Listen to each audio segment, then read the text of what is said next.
Hello, hello, my dear friends. How are you? This is Kathy from Divine Debut. I hope that you are all doing well. Thank you for joining me here on this Astro update on the 20th of September of 2022. All twos we see here. Twos speak to division, but they also speak to sort of either coming together, trying to balance something out, right? Because two is a couple. 1 and 1 equals 2. But as we all know, two can also speak to choices. Now, I haven't done an Astro update for a little while, so we've got a little bit of information that we need to cover here. We do go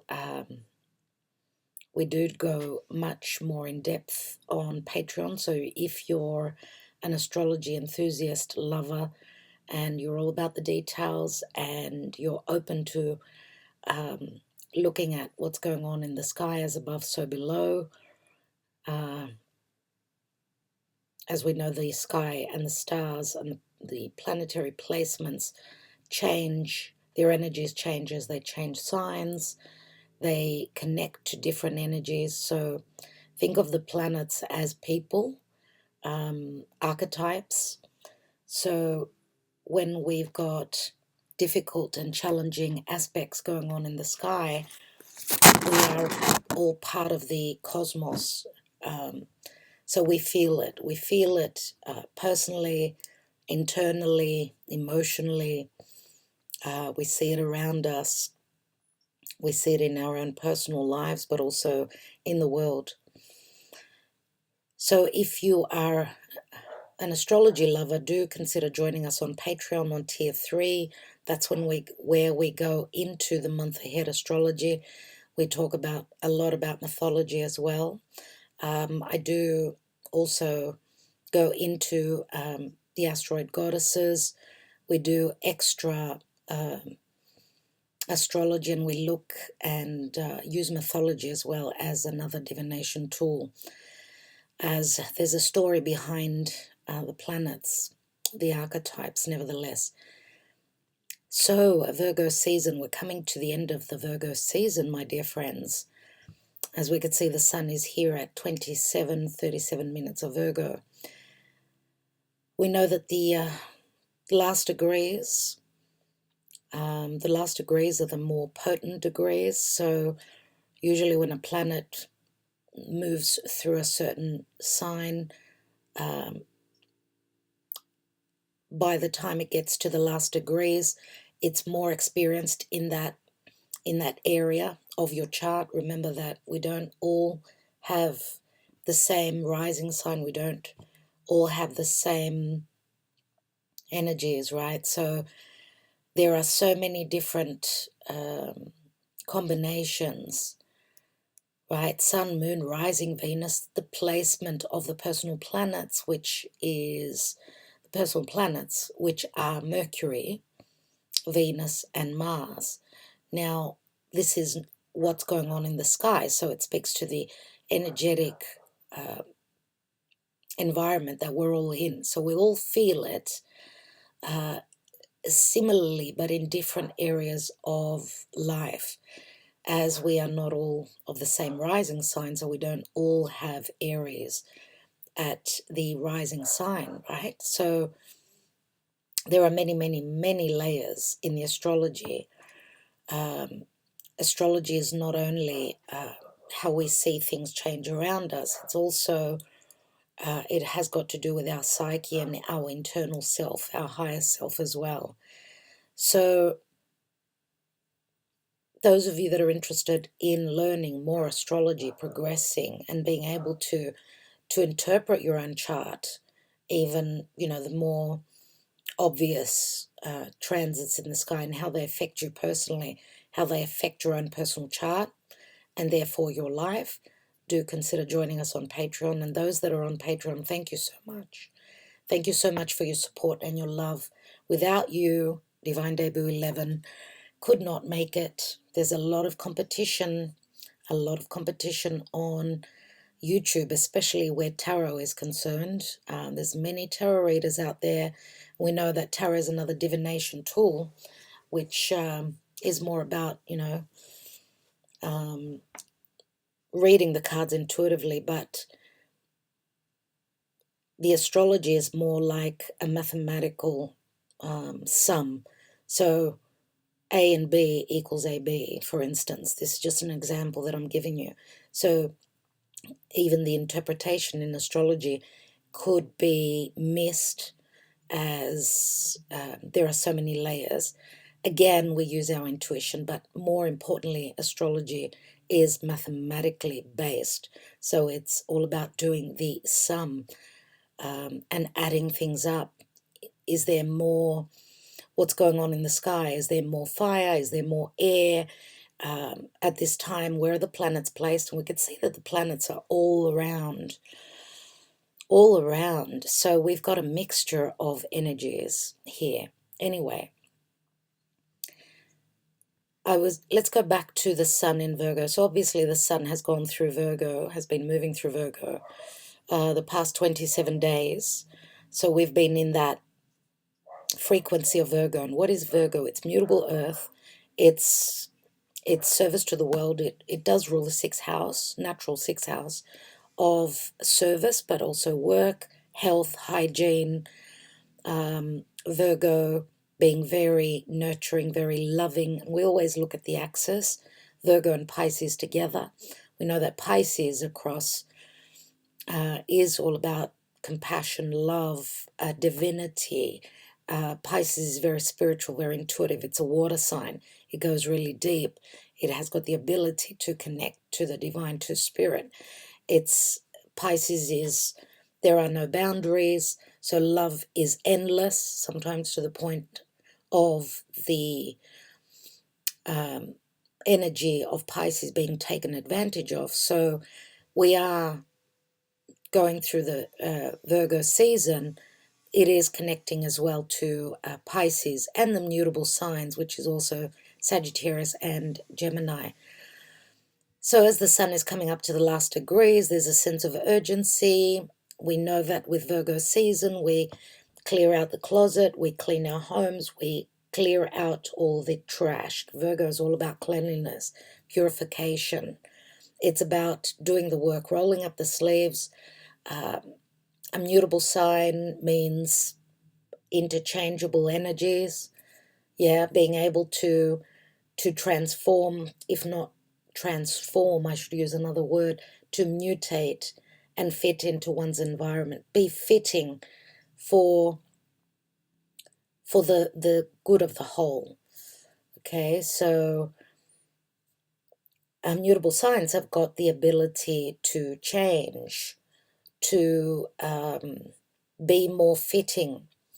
So yeah, we've gone through a season of doing the work, cleaning out our lives, cleaning out our homes, our profession. What is it that we've been working on?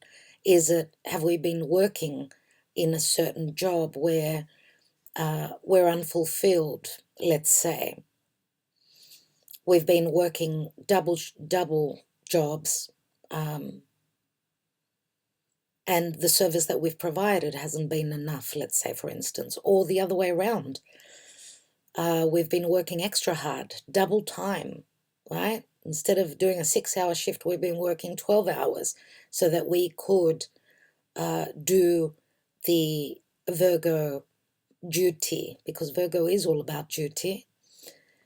Whether it's we're very dutiful in our work, to the people that we love. It's all about duty. That's what Virgo is. Virgo reminds me of the ants, how they work in a group. They all play their part, and they're a small part of the grand whole, where, they work for the good of the whole. Anyway, so Virgo season is coming to an end. Venus has been transiting through Virgo, and Virgo is not where Venus likes to be, because she's very happy. She's exalted in Pisces, so now she's in the opposite sign, so she's quite weak. She's in her fall. Virgo it reminds me of, we're doing the work now for tomorrow. We're in preparation for the next season. As we know, the sun is ending in Virgo on the 22nd, 23rd, where we're moving into the autumnal equinox. So there's a change of season as the sun is going to pass over that 0 degree of Libra. The 0 degree of Libra, Capricorn, Cancer, and Aries, they're very important pertaining to the world. It's like a restart. The seasons change, the energies change. Officially, we're moving into autumn in the northern hemisphere. In the southern hemisphere, spring is in the air. And I know what it's like. I grew up in Australia, so the seasons are exactly opposite when you're living in the southern hemisphere. So in September, we moved into spring, which is my birth month. So spring is my favorite month. It was good there, living there in that sense. But in the northern hemisphere, we're moving into autumn. It's a time of solitude. Remember that the Virgo in the tarot is the hermit. So we've sort of gone into our cave. We're in preparation mode for some sort of an ending and a new beginning. Remember that we always feel different. When the energies change, the sun is moving from a mutable earth sign into Libra, which is a cardinal air sign. So remember that when the sun moves through a certain sign, it takes on the energies of that sign. So the sun is the spirit. The sun is the heart. It's the ability to love. The sun can also speak to the ego, right? And Virgo is not about ego. Virgo is very much about doing things behind the scenes. Virgo does not have the necessity to be up on stage and perform. The Virgo archetype is more about doing the extra hard work behind the curtain. Remember that as the sun transits through Leo, which Leo wants to perform, the area of Leo is all about self-expression, being out there, being just like the sun, being seen, whereas Virgo is about doing things in the backdrop, so in preparation. Now, the sun, which speaks to clarity, the sun has been shining in the area of Virgo. So we've been trying to see that Virgo frequency and how can we provide a service to others? How can we work extra hard in preparation for the next season, the next stage in our lives? And of course, in the Northern Hemisphere, just like in mythology, with Dimitra, and the autumn season, fall season, is when everything starts to die away, the leaves start to fall off the trees. It's all about going inwards, trying to get warm. There's like the environment is going through a death process. The world is going through a death process pertaining to the seasons. So autumn and fall, it's like this season, Virgo season, ends the summer season, and then we move into fall, where it's a major shift. It's a major shift with the equinox happening in the next 3 days.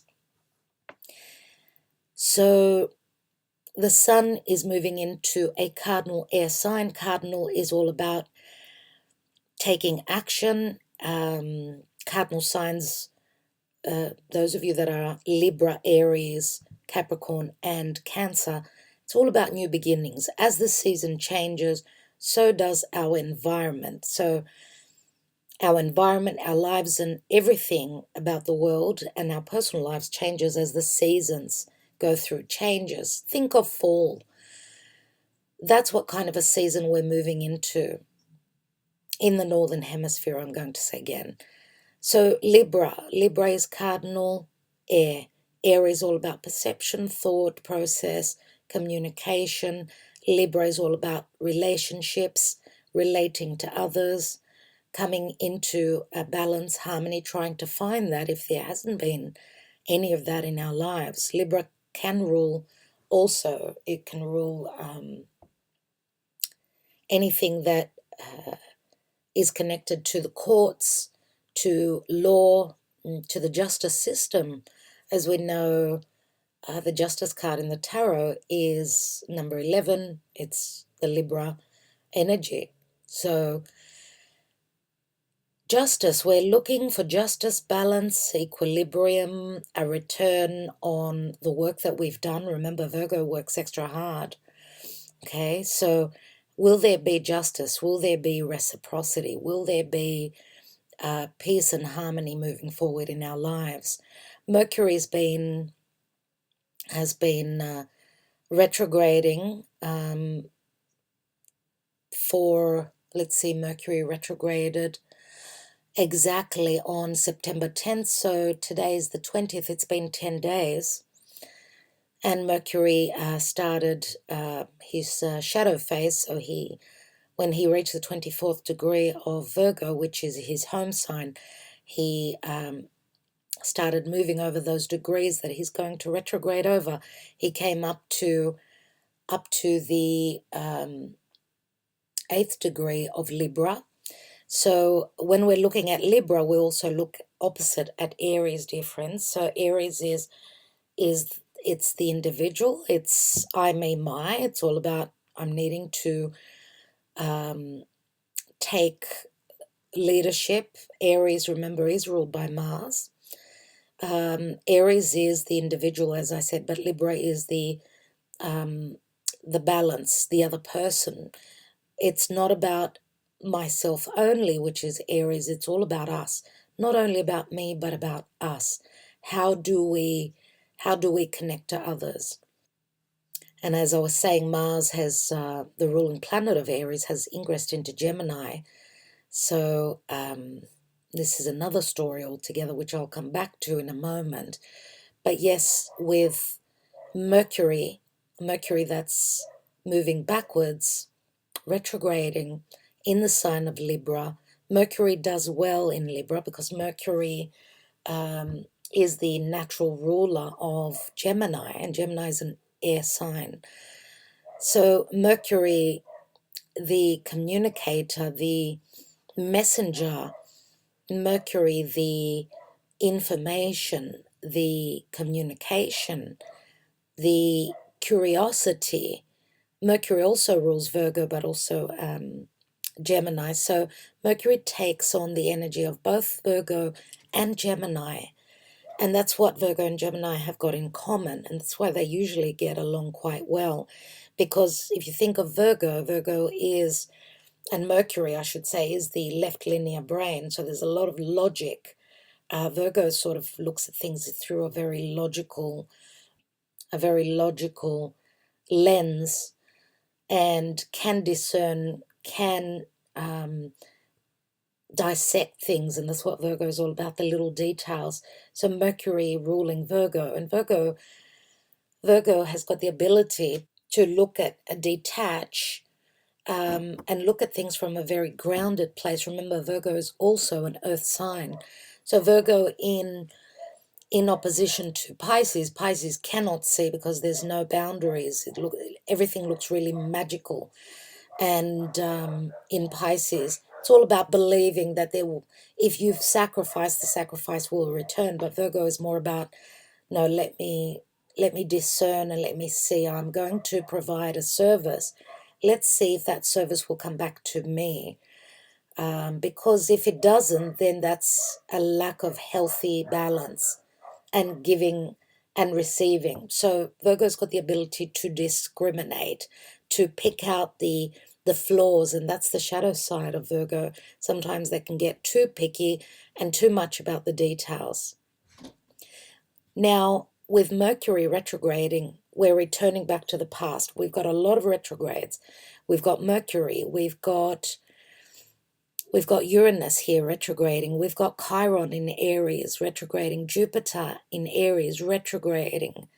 Neptune in Pisces in its home sign retrograding. We've also got Juno. Many of you will know that many times I speak about Juno here, but we've actually on Patreon, we've actually done an extra video on Juno, who was goddess Hera, the wife of Zeus, and we talk about her mythology there. And Juno is the asteroid of marriage, commitment, and so many other things.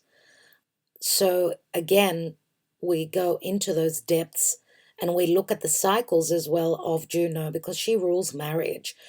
We know that in mythology, Jupiter was all about infidelity. He was never loyal, but Juno was loyal. And so there's a lot of information on that video on Patreon if you're interested. Otherwise, let's talk about Juno. And Juno at this point, which is the asteroid of marriage and commitment, Juno has been retrograding for a while, and Juno's retrograde cycle would have to do, I suppose, with, since Juno is transiting through Pisces, what is the Pisces archetype, right? It's mutable water. It's all about that compassion and that deep love, the connection to source as well. But also it's about sacrifice. And we know that Juno, Hera, she sacrificed a lot to stand or to sit next to Zeus, Jupiter, on the throne. She was the queen of the gods. She sacrificed her happiness, but she held her position.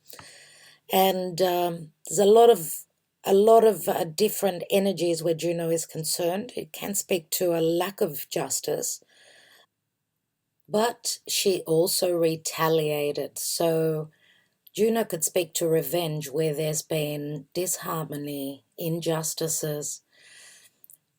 Remember that Juno is divine feminine energy. Remember that it's the divine, she's a divine goddess. So this is, and there was a strong competition between the two, as she upheld a very strong position as well in society. So therefore, I don't know, what comes to me is like the battle of the sexes, who's going to be stronger. And that's another thing that can come through with Juno, because she sacrificed, even though she retaliated and she took revenge where Jupiter's lovers and his offspring with others were concerned. So there's a lot that plays out with Juno. Where is Pisces for you in your own chart? In which area of your chart is Pisces? Because obviously with Juno retrograding in this area, Juno is in opposition to the Sun in Virgo and Venus. So there's a lot that we need to look at personally.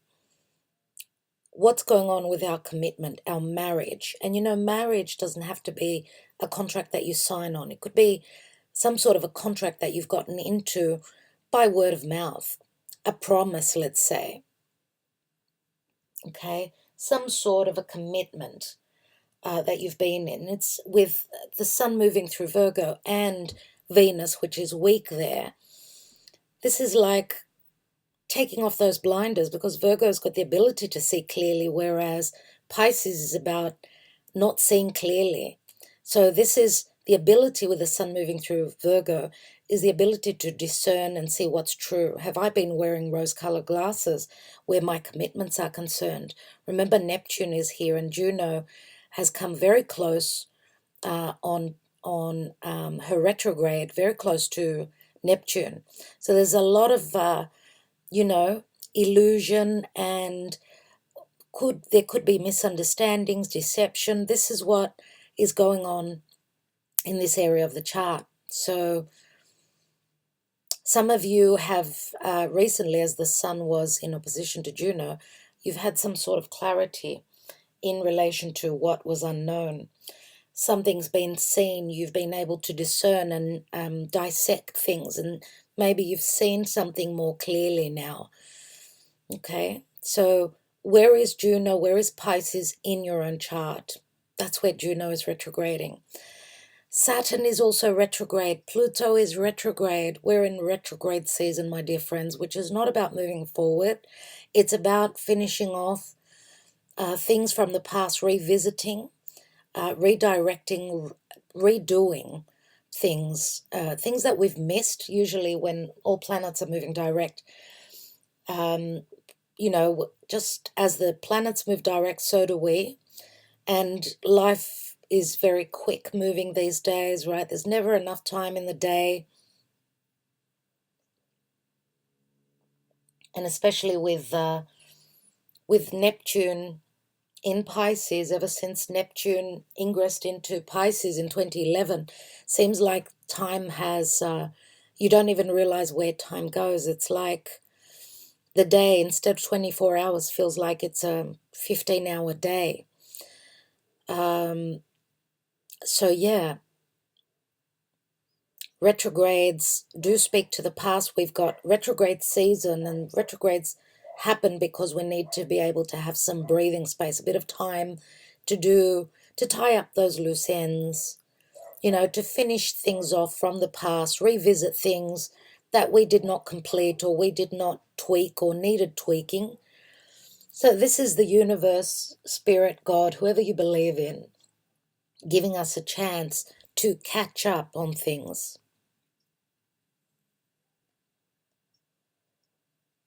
Now Mercury, going back to Mercury, as I said, with Mercury, the messenger of the gods, he's getting ready. In a few days, he's going to ingress back into Virgo. But thing is, as you know, the planets, the retrograde planets move in the opposite direction to the direct planets. So Mercury is coming up to the sun, and the sun, they're coming up to meet, they're coming up to kiss. When they will be exact, it's called a Cazimi point, and they're going to connect in the next 3 days. I'll show you in a moment when I animate the chart. But, that will be Mercury in the heart of the sun.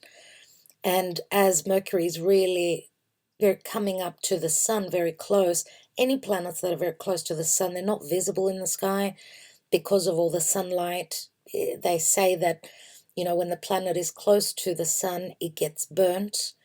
And that burning of the planet, of the archetype, of the frequency, makes it weak. So when it's not visible physically with the naked eye, let's say, that means that it's quite weak, and it's as though it doesn't exist. So Mercury in the next couple of days will be so close to the sun that it will be burnt. Its energy will be zero, let's say. It will not have strength. When Mercury connects to the sun, it will be like a light bulb moment, as Mercury will receive the clarity, the understanding from the sun. It's like having the light. And that's what Mercury will be all about.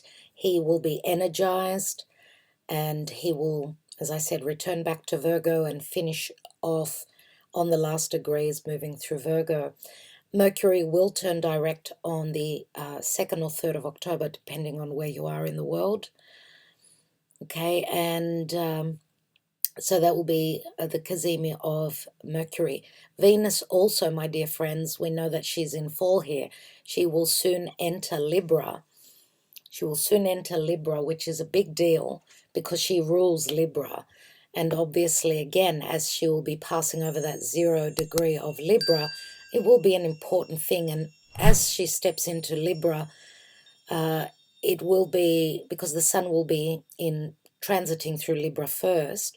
As she steps into Libra, she knows that she's she's going to be coming into a connection with the sun, but she will connect with the sun at the last degrees of Libra, which is a big deal because she's forming a very important new cycle, which is called the Venus star point, which hasn't happened for a very long time in Libra. And the Venus star point, my dear friends, it speaks to the synodic cycle of Venus.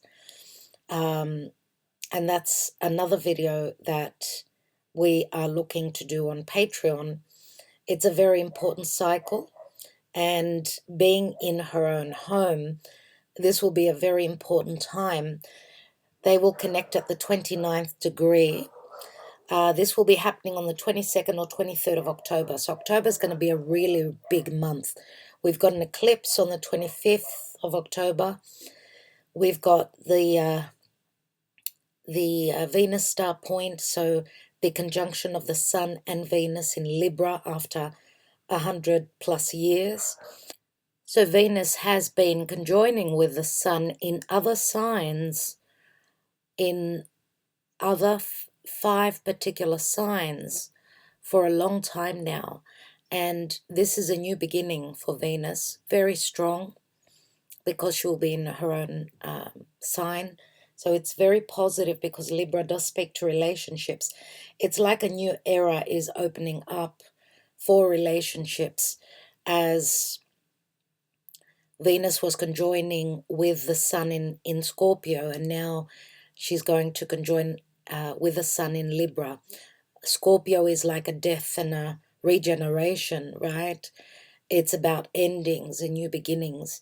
So it seems like this cycle pertaining to relationships where metamorphosis is concerned is going through change.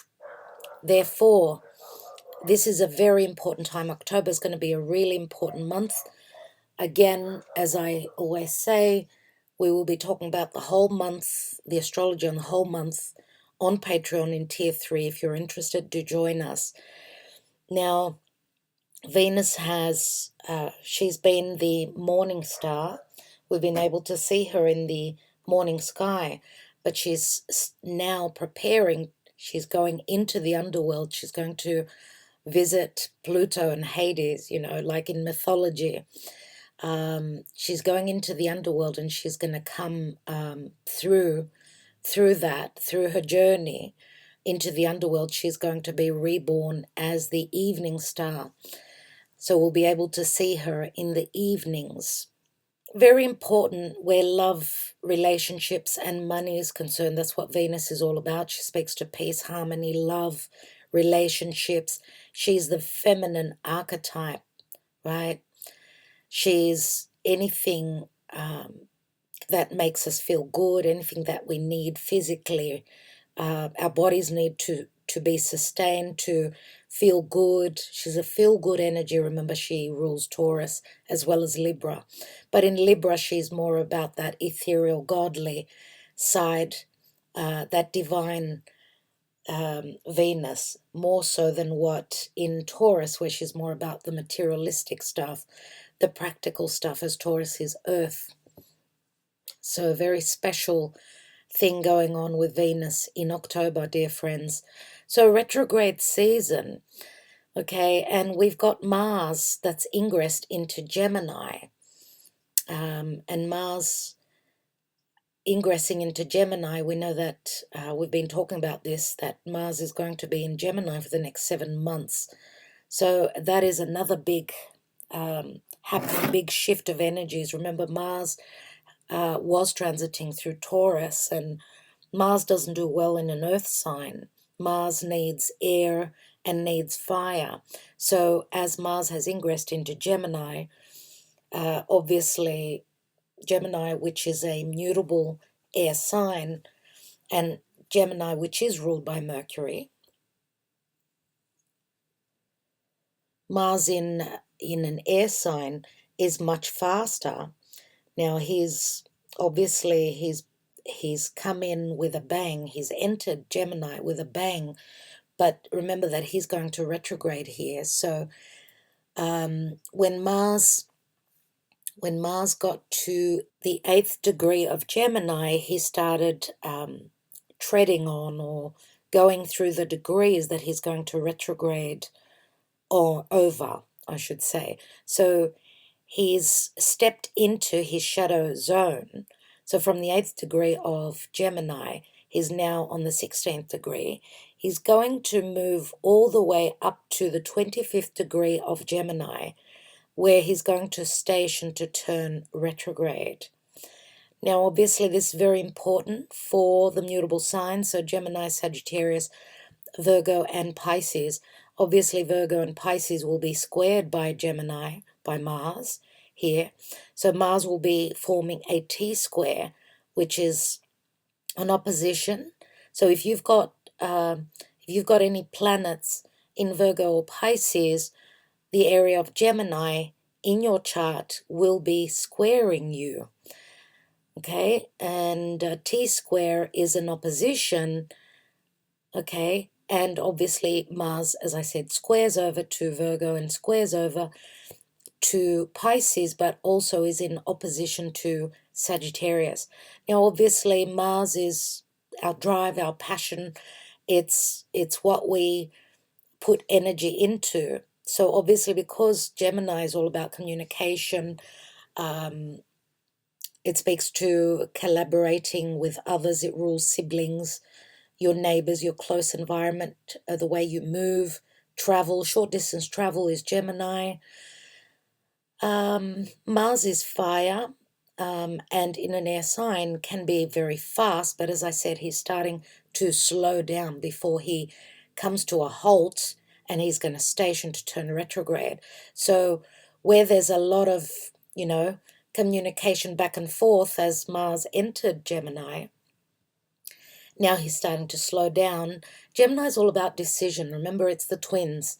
The twins bounce off each other, so it's about being curious, asking those questions, collaborating, writing, speaking, working. I mean, Gemini is the hands. The hands do work, right? But Gemini is all about curiosity and learning. It rules learning. So we're going through a learning curve here. Mars is on a roll, on a mission here, obviously, since he's retrograding. And Mars retrogrades every couple of years, so this doesn't happen every year with Mars. Luckily, he's in an air sign, so that's great. Now, for Gemini, Gemini is given the energy of Mars, but remember, Mars will be retrograding, so very importantly, this retrograde of Mars, which, Mars doesn't usually stay in a certain sign for 7 months. It's a long stay. So there's something very important about the area of Gemini for you personally in your own chart as well as in the world, obviously the collective, for the cosmos as well. Gemini rules children as well. It's the youth. It's very youthful. That's why it's very curious.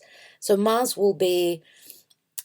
there is the action, and we're going to have the desire to talk a lot. There'll be a lot of yap, talking, communication. That's what Gemini loves to talk.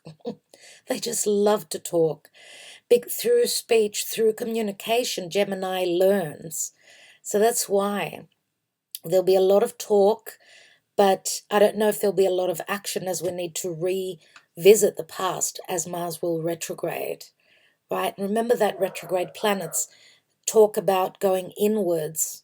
So it's about internalizing the energies. It's not about what's going on outside of us.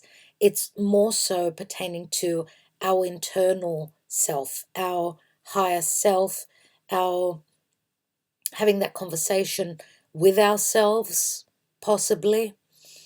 But also remember that Mars in Gemini could be, especially with retrogrades, this could talk to breakdowns, anything that's electrical, those little gadgets that you use in the office, your cell phone, your mobile phone, anything that we use to move or to communicate with, there could be breakdowns. And retrogrades are times when we don't start anything new.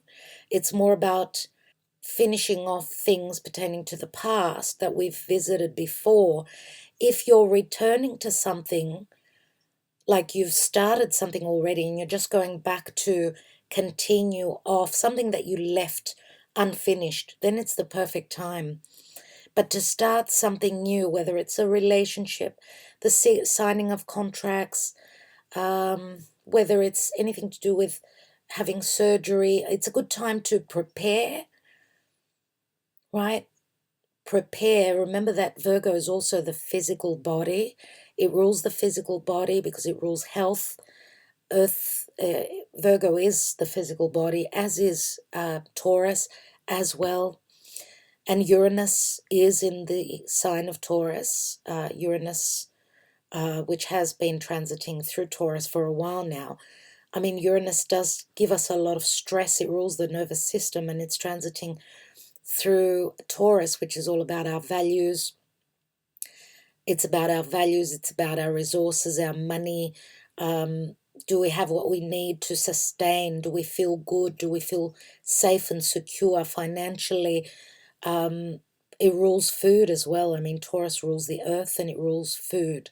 So we know that there's been a lot of talk of our resources, not having enough food, the distribution of food, the growing of the food, of food to feed the masses on a collective scale. Also, how to warm ourselves up with winter coming here in the Northern Hemisphere, and especially in Europe. My dear friends, we know that Europe is under a lot of stress, if not attack, with what's going on in the world. A very, very difficult winter moving forward.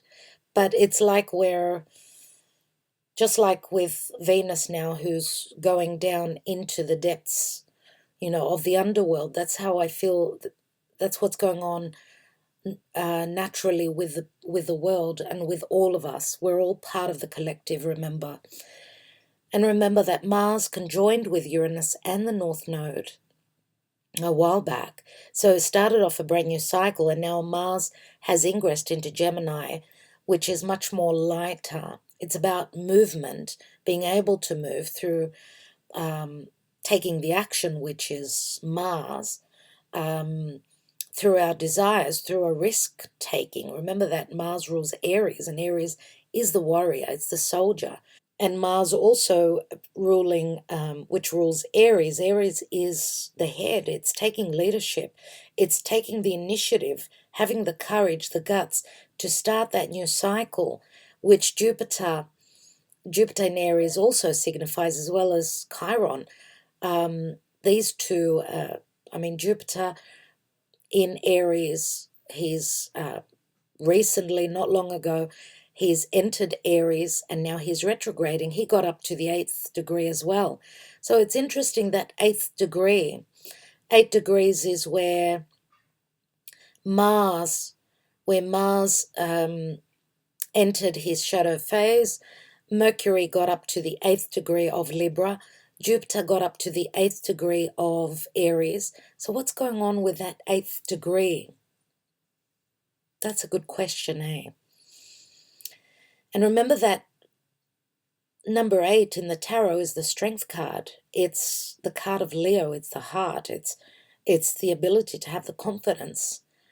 But it's also, 8 is the infinity symbol. It's like revisiting something, right? And trusting that we've got the ability to hone in to, because times are so challenging, to know within us, know that our higher self can take us, can guide us through any hard situation that we're going through.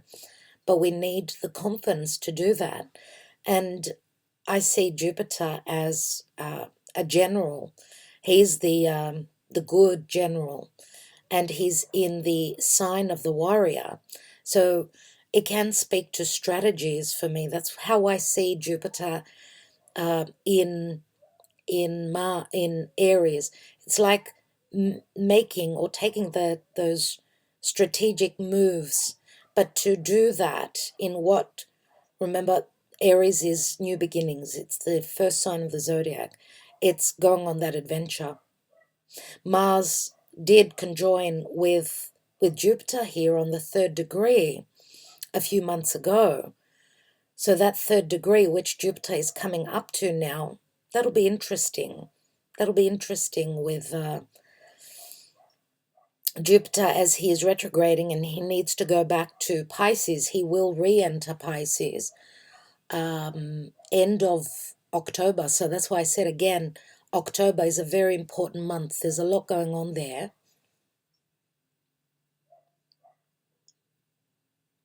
And then Jupiter, end of November, will turn direct and finish off a huge cycle that he's a 12-year cycle, let's say, because Jupiter takes a year practically in every sign. So since he's finishing off in Pisces, that's a huge ending.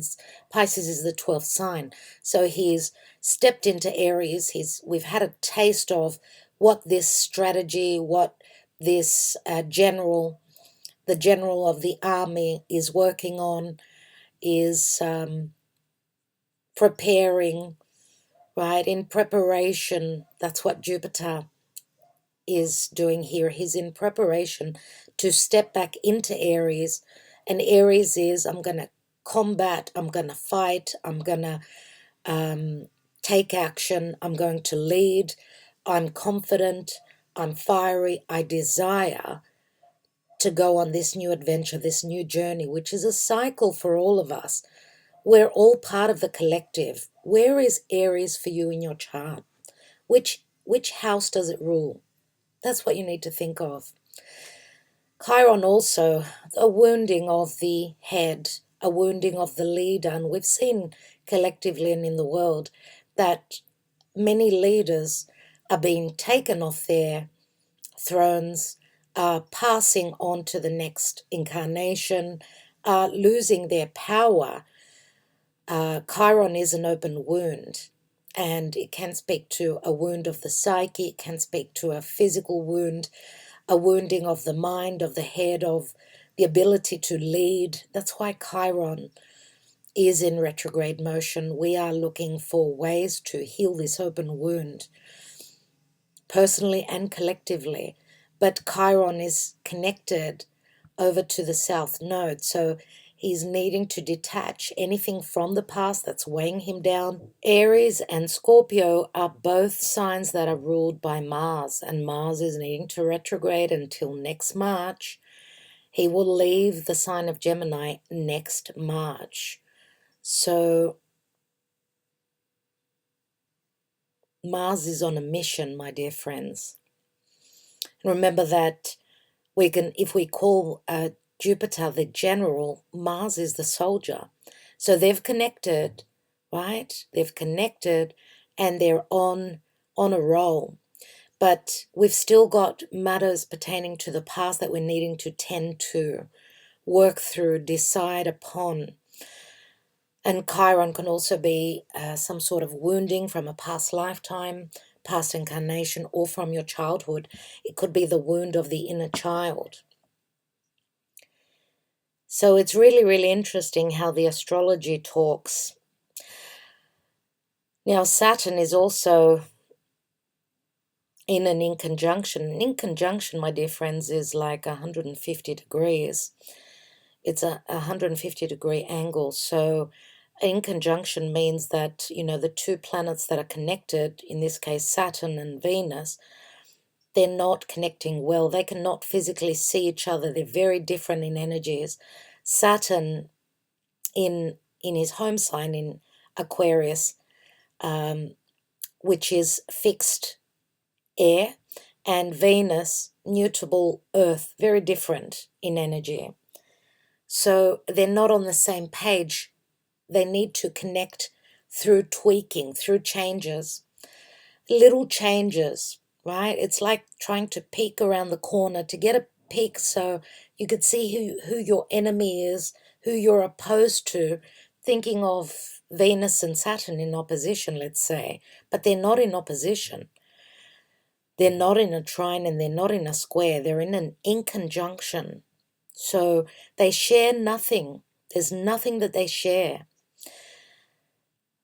What I find quite common in Virgo and Aquarius, Aquarius is ruled by Uranus as well, not only by Saturn.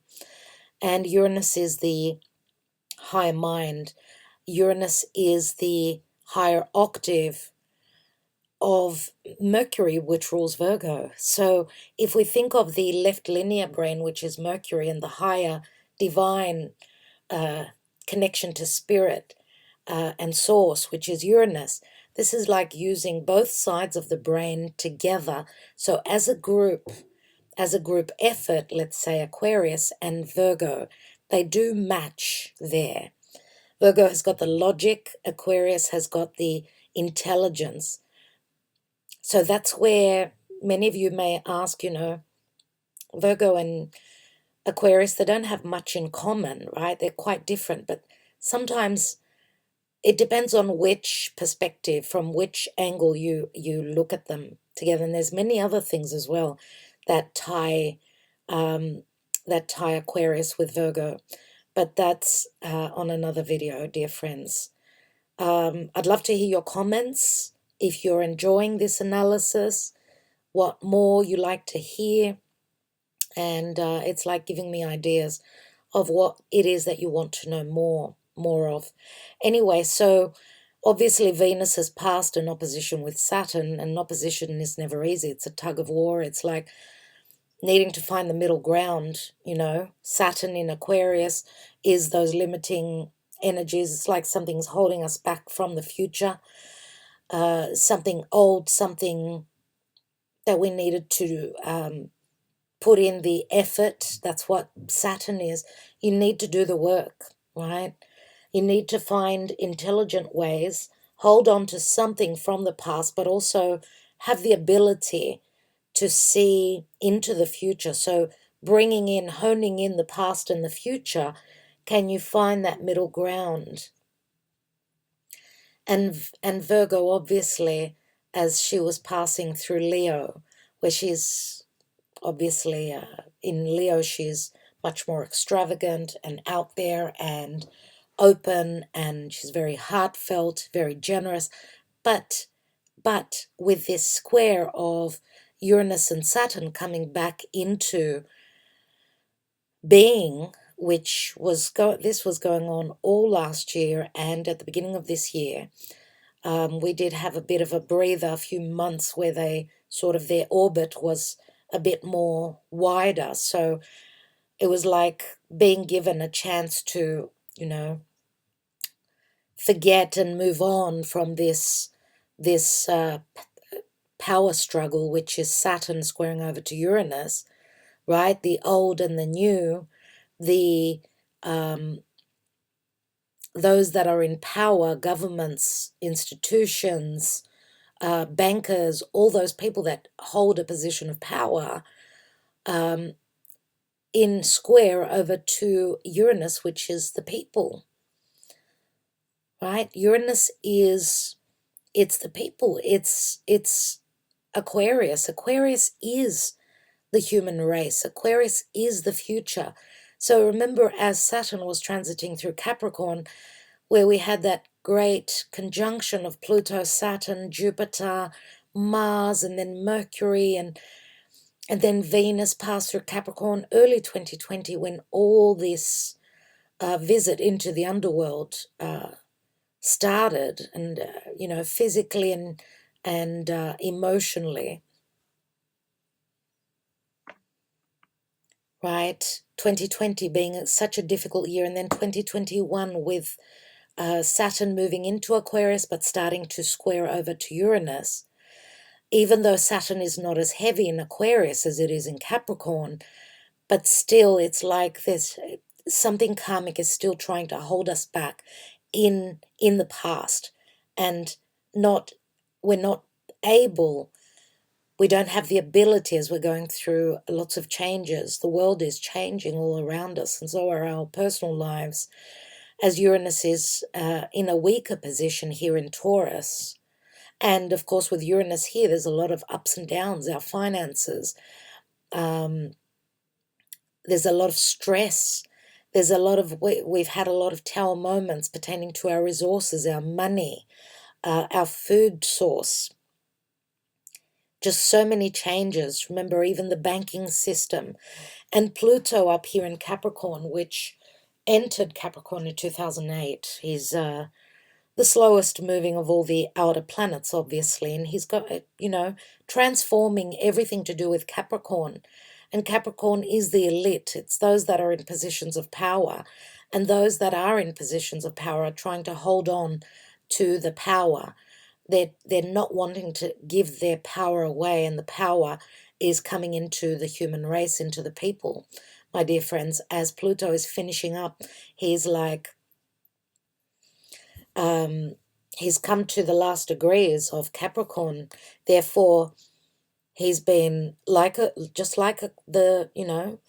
clock, tick tock, one step at a time. Pluto has been making all those huge changes. Pluto is death. It's death and regeneration. It's change. It's Pluto speaks to the riches, the money that the elite hold, that have the patriarchy system, which was in power for so many years. This is like a changing of the guards and the changing of the power, and the power is going to come into the hands of the many, as Pluto also speaks to plethora, plentiful, whether it's riches, material riches, or whether it's the people again, right? Great changes are happening in the world as we know it, as we could see it. And whoever says they don't believe in astrology, well, they don't have the ability to read into the stars, because the stars, the astrological weather, if we could call it, the story is playing out. Can you unlock the mystery and the story that's playing out, which is a reflection from the sky onto our own lives? So this story has come back again, and this is what we're facing moving forward in October and into November, as they will, both are retrograde. So obviously, and I just wanted to mention that Saturn in October will turn direct. So obviously, as you could see right now, they're both moving in retrograde motion. So they're moving in the same direction. There's only like a degree apart from Uranus and Saturn. So that old story from last year has returned. What is this power struggle for you? What is it that's holding you back and you're wanting to free yourself up from? Because that's what Uranus is going to give us. Uranus is going to bring us that sense of freedom, the ability to see through using our ingenious mind. Also, remember that Uranus is it's the sky, it's the ethers, it's spirit, it's the divine. The divine is giving us the answers. Can we understand those messages that are coming from above? Remember, Saturn also speaks to fear, a fear of newness, a fear of the future. There is no life when we're stuck. We need to keep moving forward. We cannot get stuck and stay in the past. It's not healthy, right? So life is all about change. It's all about forward momentum. So Uranus now, as he's been energized from Mars when they connected just recently, the power I feel here is now in Uranus. The power is with the people. And we've come to the last part of the story, because this is their last connection of this square. This doesn't happen every day, my dear friends. Saturn and Uranus is such an outer planet.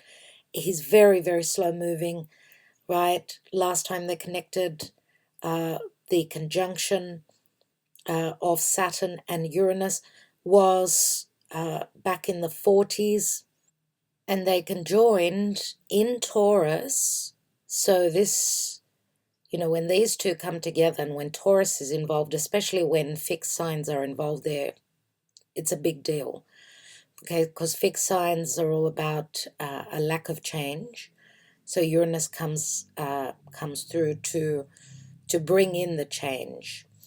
Uranus and Saturn conjoined at the 29th degree, which is a very critical degree of Taurus in the early 1940s. So what we're living through right now is,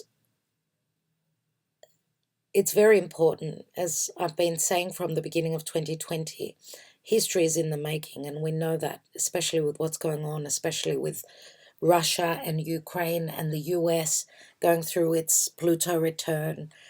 We've got the elections early November. There's eclipses. There's 2 eclipses ahead. End of October and early November. Very important eclipses as well. And especially with this square, this last final call of these two battling it out. I call it the battle of the Titans, like seriously, and we're all, whoever is in the firing line gets, whoever gets in the way is in trouble. So just like in mythology, whatever, has played out in the past is replaying through another cycle here in our lives. Obviously, as I said, what goes on in the sky is a reflection of our lives down here. And this is a battle of the gods, a battle of those that are in power versus those that are in a weaker position. And we'll see what's going to happen. But right now, and I always believe that nothing happens for no reason. Everything is meant to happen the way it's meant to happen. So let's see what's going on now. Before I animate the chart, we see Uranus trining over to Venus. Now, obviously, these are earth signs, Taurus and Virgo. Uranus trining over. Trine is very positive with Venus, who's in a weak position.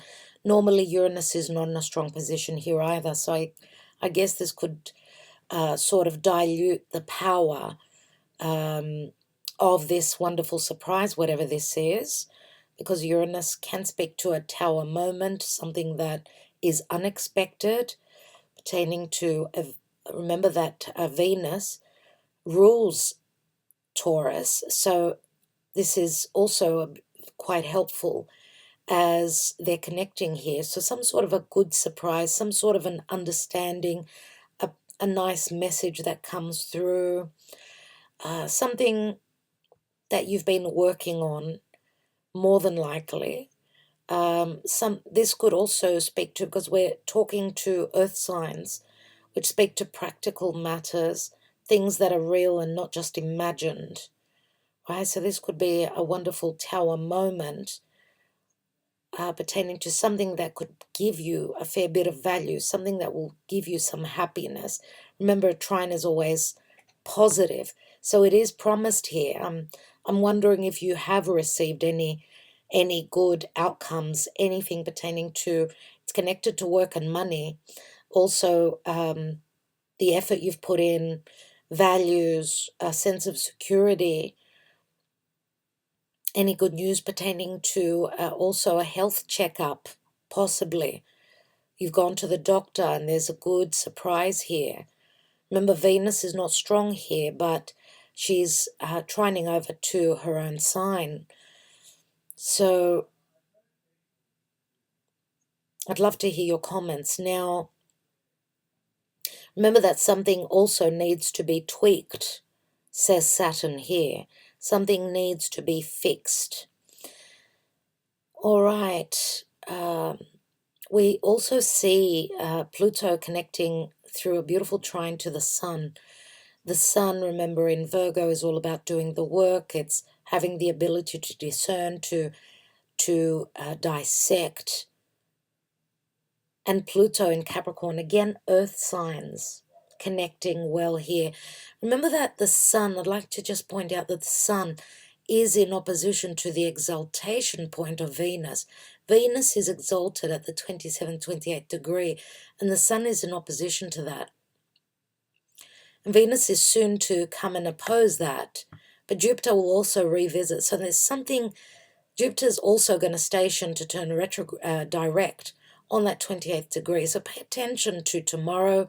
Pay attention to the next few days when Venus will, it'll be like she will be bringing up memories of what was going on with that. Remember with Neptune and Jupiter, that conjunction of Neptune and Jupiter a while back. Was it in April or March? Let me just... Yes, it was in April, on the 12th of April. So I don't know if that will be sort of taking you back. Remember that we're in retrograde cycle, so we could be returning back to the past, reliving something or having a chance to redo something. Pay attention to that. Okay, so Sun trining over to Pluto. Pluto is death, the Sun is life. This could be the Sun and Pluto. Think of the Sun, which is our life force, our source of life. Pluto is death. It's a death of the, could be a death of the ego, or it could be that there could be the light. Remember, the light connects to the darkness. So some sort of an understanding here that what we've been working towards, there is a possible resurrection. Something has died, obviously, and a trine speaks to, it's like the energies are there, the help is there. This is very much about power and control, feeling empowered, having the ability to transform, heal anything that was dark, anything that was limiting. Remember that Pluto is in the sign of Saturn. Anything that was restricting our ability to resurrect a situation. All this is just because the Sun trining over to Pluto, this is like you've got the ability to feel very abundant and very powerful because you've done the work. That's what this could mean as well. So there is, the focal point is the Sun here, and it's connected to the Moon, as the Moon is finishing up in Cancer in its own home sign, and the Moon is in opposition to Pluto as I'm reading for you now. So the Moon, remember, does speak to our subconscious fears. Pluto can also speak to a fear of the power struggles, a fear of what's been hidden, what we don't know, what's hidden deep in our psyche, what's been holding us back, what is it that we needed to overcome, because Saturn rules Capricorn, and Saturn is, remember, trying to hold us back in the past. This is quick moving though. Remember, the Moon in Cancer is very strong. It speaks to the past. It speaks to our fears, our emotional safety, our home. Pluto is in the area of career, or, what is it that we aspire to obtain, manifest? What is it that we're working on? What does the future hold? Capricorn is all about maturity, hard work, growth, taking the lead. I see Capricorn as, we know it's the mountain goat, but also remember how I said that Jupiter is like the general. He's the good general. And Saturn is the nasty general. So he's the one that he won't give you the rewards unless he sees you like, sweating and having put in so much effort that you pass the test. You don't pass the test very easily with Saturn. With Jupiter, it's a different story. So what else is going on here? We've also got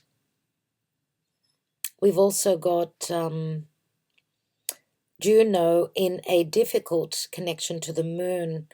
So emotionally, and where our commitments and marriage or any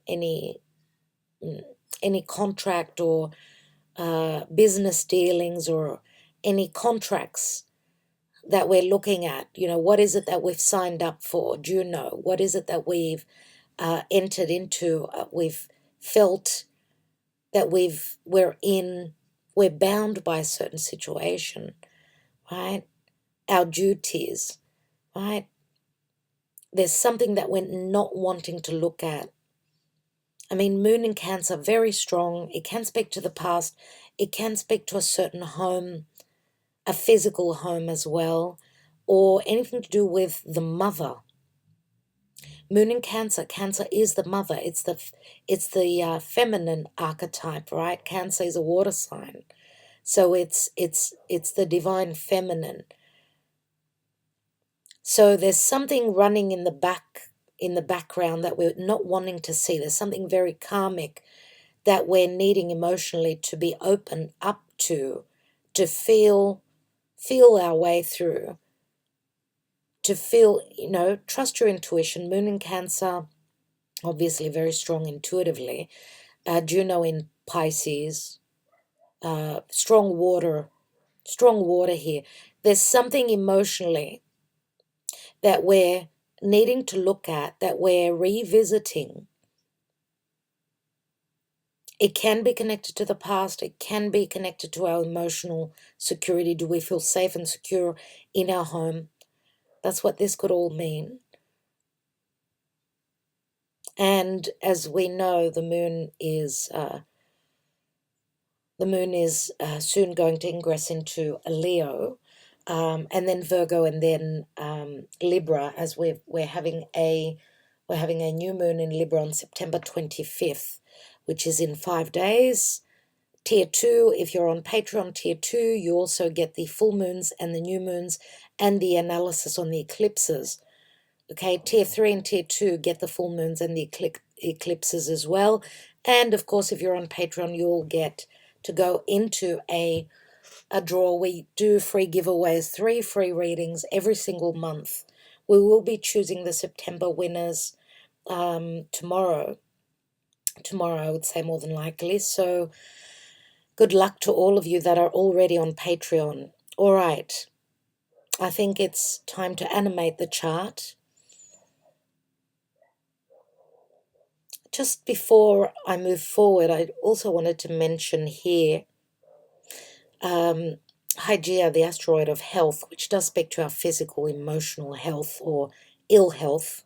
It is in Scorpio, which Scorpio does speak to resurrection, death. Something is dying away pertaining to our health. Is it our psychological, remember that Scorpio is ruled by Pluto and Mars. Our psyche, our psychological fears, it could be, because the sign of Scorpio is about fears. It's about secrecy, depth, those skeletons in the closet. Now, Neptune in Pisces, which can speak to spiritual healing, this is connecting really well. Pay attention to your dreams, those signs and synchronicities, okay? Wherever there is ill health, this could possibly be transforming. There is, the fear of mortality, the fear of change. Scorpio is fear of looking into the darkness and into the depth. Those of you that are having fears pertaining to your physical or psychological mental health, get yourself checked out. There's no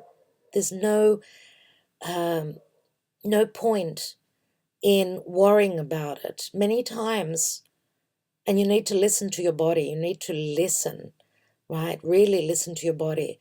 If you feel as though you need to get checked out, go and do it. Okay? Fear is the worst emotion of all. Fear holds us back from our forward momentum. There could be nothing wrong with you at all, right? Early detection of something that could have come up that you can heal. It's always best to have it checked out, especially with the sun moving through Virgo and Venus in Virgo, okay? All right, let's animate the chart. let's move forward. Yeah, we see that what's important here to note is Mercury in opposition to Jupiter. These two are conjoining, well, not conjoining, I should say these two are opposing each other 3 times, and I've gone into the details.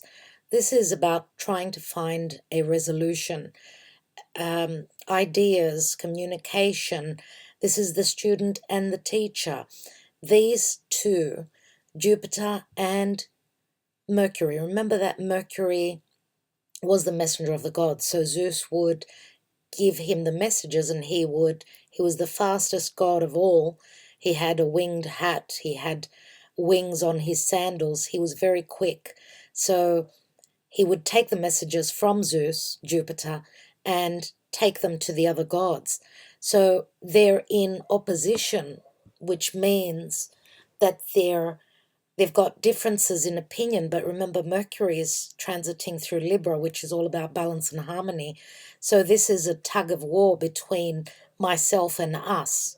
Mercury might be saying to Zeus, what about the others? Okay, dear Zeus. Okay,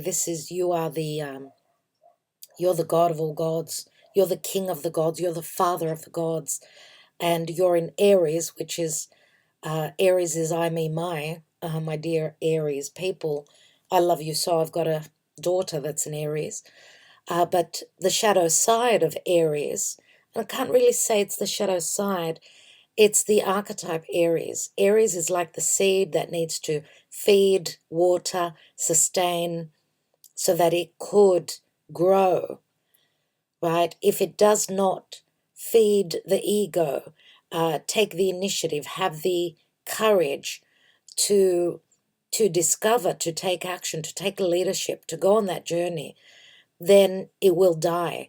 So Jupiter being in Aries is all about he needs to sustain himself. He needs to provide for himself right now. But Mercury is saying, what about me? The other person is Mercury in Libra, right? Because he's in opposition to Aries, which is myself, thyself, and Mercury is us. So Mercury is looking out for the balance and the harmony. So they're at a bit of a tug of war. What they need to do is find the middle ground. Now they're both retrograde, and that's why they're connecting 3 times. Remember that Mercury is going to turn direct, and he will again, because this is the 2nd time that they're connecting. They connected early September. Now they just opposed again as Mercury turned retrograde and digressed back. And as Mercury will regress into Libra, he will again oppose Jupiter. And that's when we'll have the clarity. This is all about trying to find the middle ground. This is like having those conversations, right? Trying to figure things out. Peace talks as well. Peace talks are very important, especially with what's going on in the world now with the war. Let's hope that they do come to a resolution. Maybe there's been something that they've figured out now, but remember that when anything is communicated on a Mercury retrograde, it speaks to wrong information, or anything that's been decided will change as Mercury turns direct. Okay, so let's move forward. Let's move forward. And I'd just like to point out here that Juno is in a trine to Black Moon Lilith, which Black Moon Lilith is like, for me, she's a darker shade of Venus. She's all those dark energies of Venus. Well, Venus is the goddess of beauty, peace, love, and everything peaceful like that, and loving. She does rule love. She rules relationships. But when she is in fall and not in a good position, in a strong position, she's got a shadow side, like all the planets. All of us have got that shadow side. So the opposite descriptive words to love, peace, harmony, you can imagine now. That's what Black Moon Lilith is for me, and she could speak to injustices. As we know in mythology, she was treated very badly because she wanted equality. So remember, she's also the feminine archetype. So we've got Juno, another feminine archetype. The feminine archetype is asking for justice. She's asking for, she wants revenge. She wants to take revenge on those who mistreated her, misjudged her. And it can speak to matters pertaining to a home, the past. Remember, even Black Moon Lilith is retrograde here. So we're revisiting the past where there have been injustices, right? And that's what Juno is looking at here.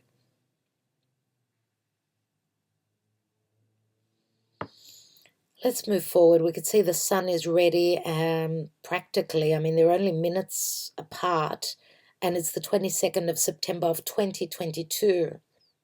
Lots of twos again, my dear friends. And we could see the sun is ready to ingress. Let's go to the hours. Let's see. Okay, on here we are. Here we are. So you could see that the sun and Mercury, Mercury's Cazimi point is in Aries. It's in, did I say Aries? Is in the sign of Libra, which is a Venus-ruled sign. This clock is set to Greek time, Thessaloniki, so this happens 4:45 a.m. in the morning, roughly there in the morning. UTC time would be around 2:45, so really early in the morning on the 23rd of September in the northern hemisphere. Right, so therefore in the southern hemisphere, since you're ahead of us, it will be later on in the day. So this is the Cazimi of Mercury and the Sun. Let's and we can see here also that Venus is in opposition to Neptune. This could be those rose-colored glasses, my dear friends. Rose-colored glasses, or something being unclear. Remember, Mercury is Cazimi'd here, but he's still in retrograde, and he's going to swap positions now with the Sun. Let's watch that.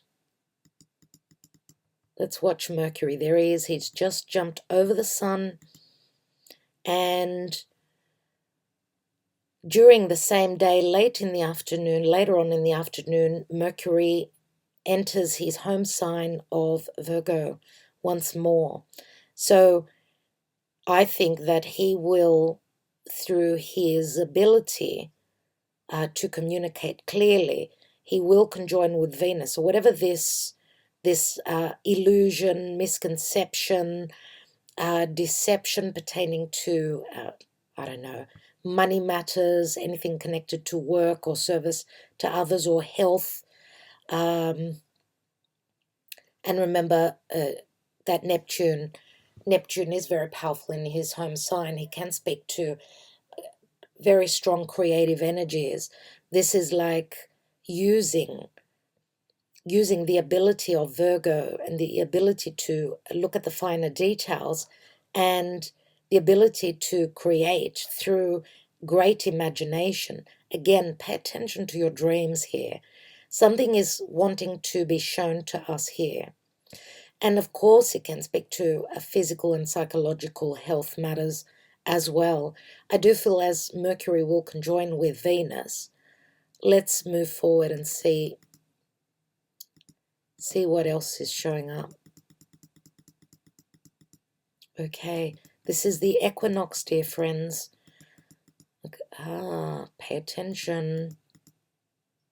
Pay attention here. We've got the south node connecting over to Chiron, and in an inconjunction, we've got the finger of God here, a yod, which connects the moon. This doesn't hold long, so the moon moves very quickly. So roughly on the 24th of September, pay attention to that open wound. It's connected to matters of the past, karma of the past, and the ability to discern, to find practical ways to see through the veil. This could speak to, again, those subconscious fears relative to health, a fear of, or this could just speak to a sense of grounding as well. Grounding or some sort of disappointment because of an open wound that we're carrying, a wound pertaining to leadership, taking action, moving forward. There's something, I mean, the finger of God is pointing to Chiron in Aries, so a wounding of the mind, the thought. And the moon is ready to conjoin with Venus here, which Venus is now also trining over to Pluto.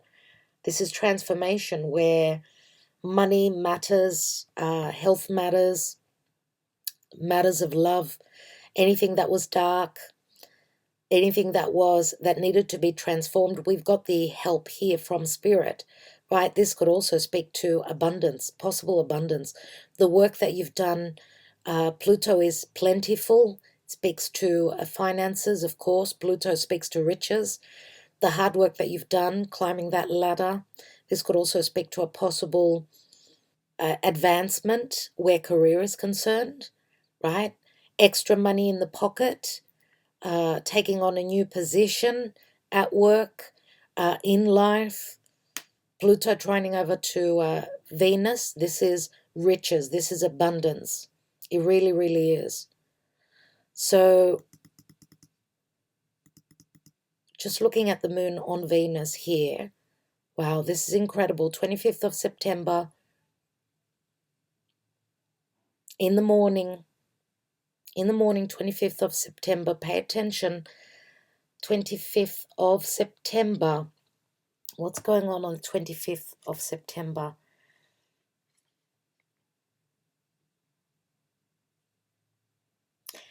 Pay attention to this opposition. I mean, this could be also conflicting information. So maybe seeing something that's not really there, or just imagining something and needing to discern and do the Virgo work here, right? Remember, as I was saying, that 28th degree of Virgo, 27, 28, we see now that Mercury and Venus are conjoining here and there.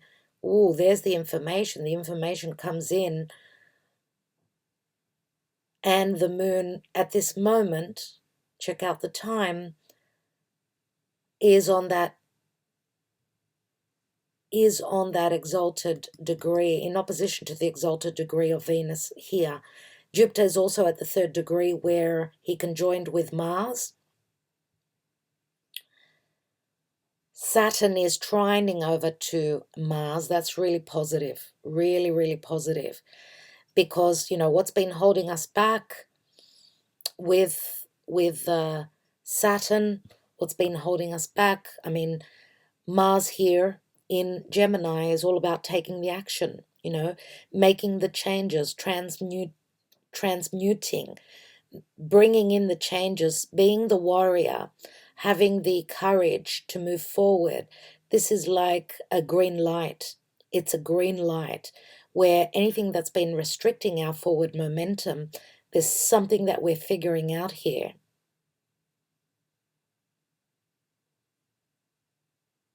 Even though it can be a little bit uncomfortable because Mars and Uranus, they're separating exactly by 30 degrees, which is not a comfortable connection.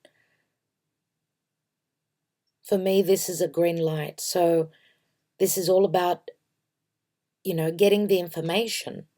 Remember, Mars is slowing down. He's slowing down and he's figuring things out. He's having those conversations. Even though Remember, Gemini and Virgo being mutable signs, they square over to each other. And we could say also that, Mars and Venus have been in square, so the lovers have been in square recently from now until the end of September. So they're at odds, but a square is also very productive because the action is taken.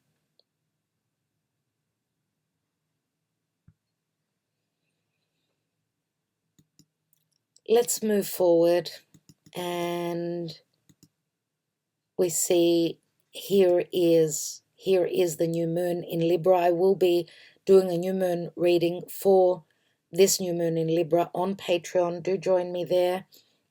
And what else is important to note here? Really, really important. Remember that Mercury connecting really well to Pluto.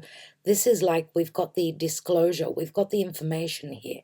Things that have been hidden pertaining to the patriarchal system, what's been holding us back, pertaining to riches, money, life, the forward momentum, right? Capricorn is, remember, it's all about that ability to take charge, to take leadership, to be in control. We have the information here. The disclosure comes from Mercury. Mercury has visited the sun. He's visited the king. So he's bringing the light to Virgo, and Virgo is all about, yes, this is the information. This is the information. What do I do with it now? How do I use this information to purify, to cleanse, and to move forward, to find balance, harmony, peace?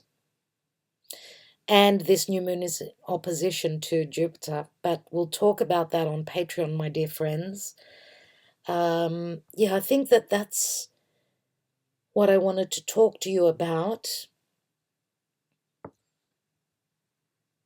Even though Mars is at 18 here, close to the end of September, Mars has been sextiling over to Chiron, which is something I forgot to talk to you about. So Mars, remember, the warrior, needing to figure out, to ask those questions, to collaborate. Remember, Gemini can speak to commerce and business as well.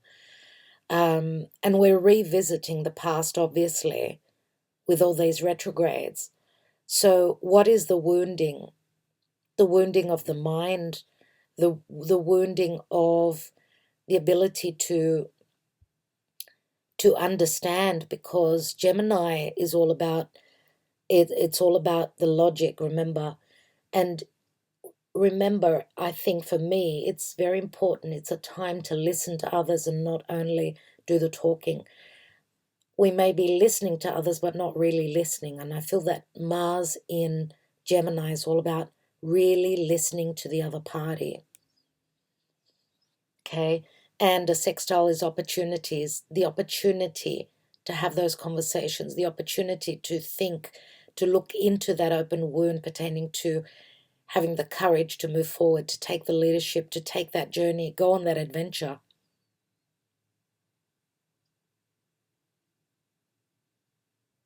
Okay.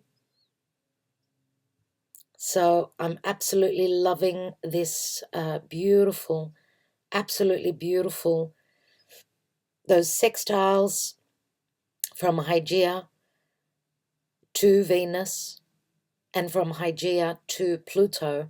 Remember, Hygeia is transiting through Pluto, so she's in sextile here. So there is help coming through from spirit through digging deep, through not fearing looking at those open wounds, at those the wounding of the psyche. I mean, Scorpio is the psyche. Scorpio is those skeletons in the closet. It is the house of sex. It's the house of death and mortality and change. But Scorpio is also money that comes through from others. The money of the partner, the big amounts of money that come from an inheritance, a bank, a loan, from other sources. And Hygeia can, in the money house, money coming through from others, has there been healthy connection with our money moving forward? What is it that we need to transform? What is it that we need to work on? Can we take the power ourselves, where there's been a lack of, the partner's income for others of you. For many of you, many people have lost their jobs, right? Money doesn't come easy these days, especially with, what's going on in the world. And I feel we're at the last 6 months of it, my dear friends. I feel March next year is going to be a very, very important portal that will open, where there'll be a lot of change, as many planets will be changing signs. Yeah. Therefore, the energies will change. And so will our lives. It'll be like that light at the end of the tunnel. I feel March, very, very importantly. So stay tuned. Stay tuned and join me. If you're so called to, join me, and we can talk more astrology and share our stories. I'd love to hear your comments. Also, I'd just like to point out here before I go that I do see a difficult, very difficult and challenging aspect here. So even though, Jupiter is here on the same axis, we've got a very difficult aspect here, but it's never only a challenging aspect and a good aspect. There are layers and layers in the astrology, dear friends, but there is a focal point here on the new moon in Libra, which I will talk more about on Patreon. So again, I will leave it here. Thank you so much. Thank you so much for your support, for your love that you show always. Thank you for liking, sharing, subscribing, and commenting, and your support through Patreon.